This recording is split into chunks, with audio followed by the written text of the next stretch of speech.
The Nanny is a 1965 suspense mystery written by Jimmy Sangster, who's probably best known for having written the scripts for both The Curse of Frankenstein and The Horror of Dracula, two absolute Hammer classics. It was directed by Seth Holt, who had quite a respectable career, with a highlight being another Hammer classic, Blood from the Mummy's Tomb. Their joint effort has produced this film, which is both shocking in places and razor sharp in others. The Nanny stars Bette Davis as the titular nanny, who has looked after a family now for almost 2 generations, and with the return of their son Joey from a boys' school or hospital, it doesn't really make it too clear, wishes to continue doing her thing. But all isn't as it seems.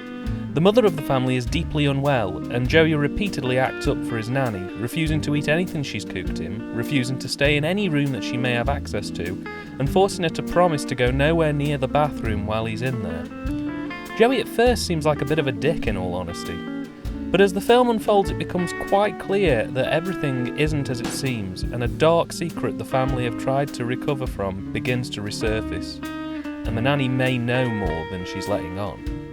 This film initially wrong-footed me. I was under the impression that this was going to be a proper Hammer horror film, so I was quite surprised when the film opened with a pleasant upbeat soundtrack that felt more at home in a mild comedy drama than it did in any kind of horror film I've ever seen. It's a slow-burning film that has some very mild horror elements present, but that's not why you watch this film.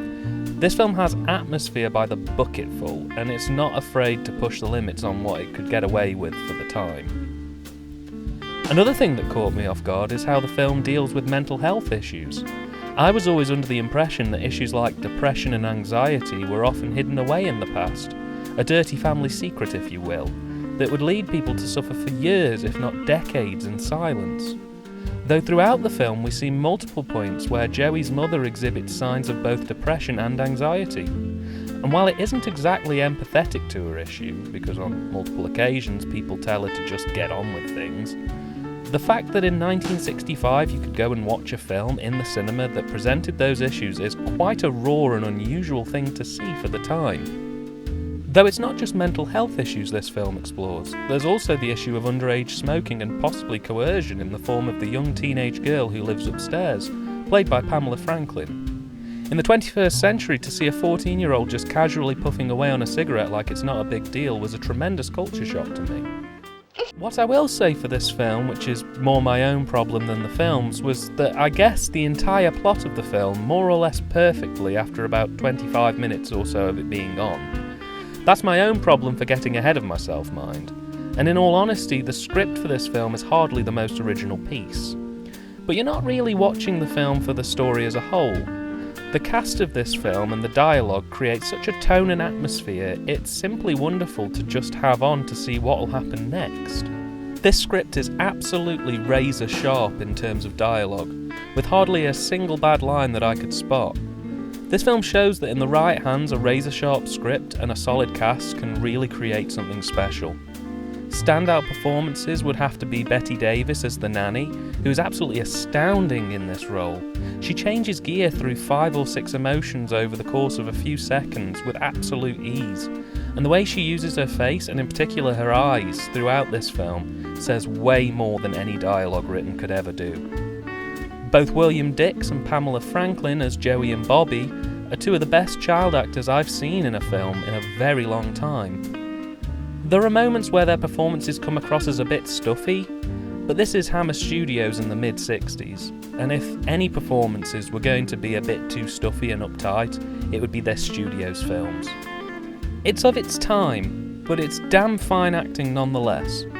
Wendy Craig is also fantastic as Joey's mother, Virginia Fane, and her performance really shines through. The direction's tremendously well done and really drops you into the heart of the drama unfolding for the characters. They really sell the story and add an absolute bucket load of atmosphere to proceedings. I spent a good chunk of my viewing experience wondering legitimately where the film could go next in terms of what information it wanted to give us and in what order. The cinematography is very nicely done, with just the right balance of traditional camera work and the odd arty experimental shot to draw people in and open them up to the possibilities good creative camera work can create.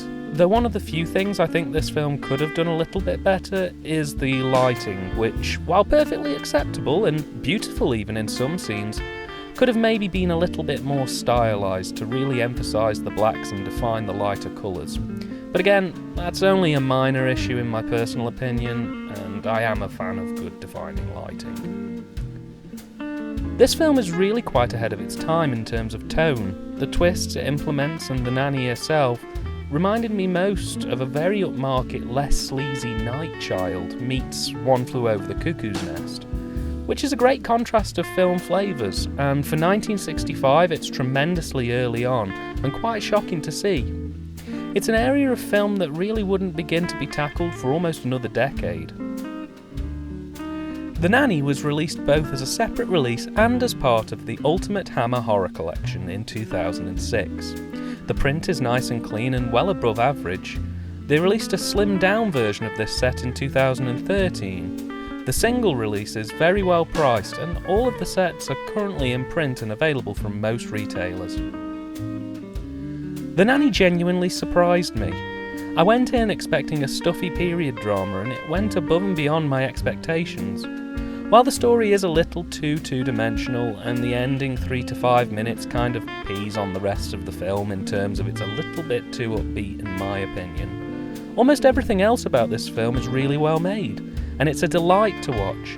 I sincerely hope that someone won an award for this film because it deserves it. I wholeheartedly recommend you check this one out.